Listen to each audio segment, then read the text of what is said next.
Are you grateful for the grace that God extends? I really am because how wonderful is God's grace.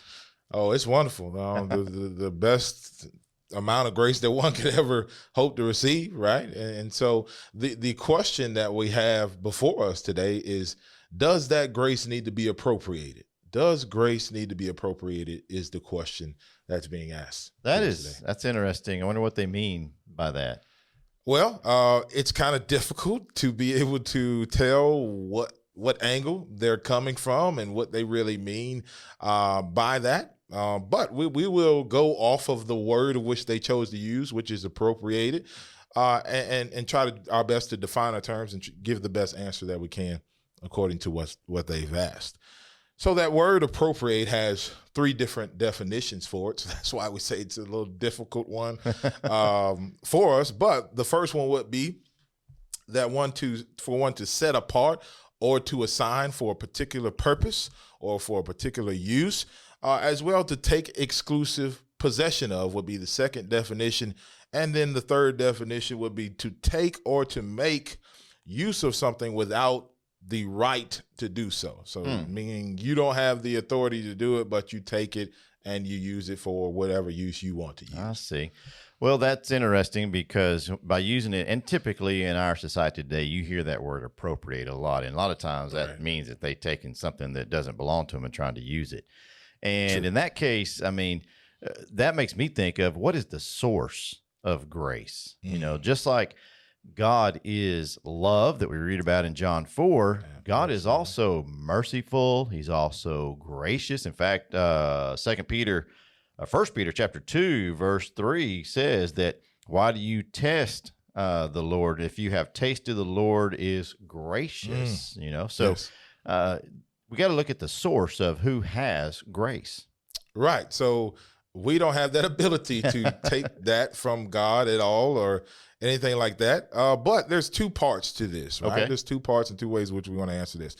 One, we can say that no, it doesn't need to be appropriated because, as we said, we don't have the ability to give or to take that in the way that God gives it. So God's grace is unlimited, right? It's an unlimited, unmerited. That's what grace means. Unmerited favor, which comes from God. And that's his mercy that he showed to us.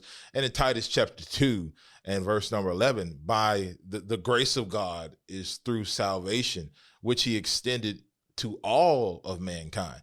So we recognize that grace is extended to every man, every individual upon this earth.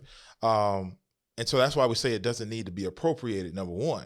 But then on the other side, number two, it does need to be appropriated, right? Yeah. Because of that grace that he extends, which is in salvation.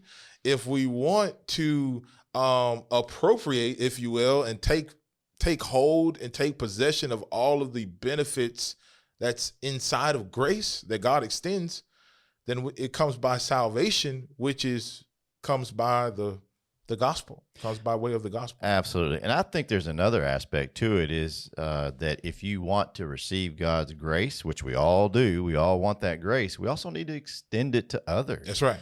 Because, Jesus says in the Sermon on the Mount, blessed are the merciful, for they shall receive mercy. And then even in the disciples' prayer, when he's teaching them about prayer, he says that if you forgive men their trespasses, neither will your Father forgive your trespasses. You have to forgive if you want to be forgiven. So I think it also goes back to that if you want God's grace, you have to extend it to others. That's right. Right. God, as followers of Christ, he gives grace. We also likewise need to extend grace as well. So the two parts to that, as we said, there's, the first one where we understand, as we said, it's the word. Yeah, it's the word. How do you use that word? Yeah. That's causing the conflict. So on one hand, no. Then on the other hand, yes, we do want to make sure we appropriate that. And by being able to take full possession of the grace that God extends, and by way of obedience in the gospel, we can have salvation. Amen.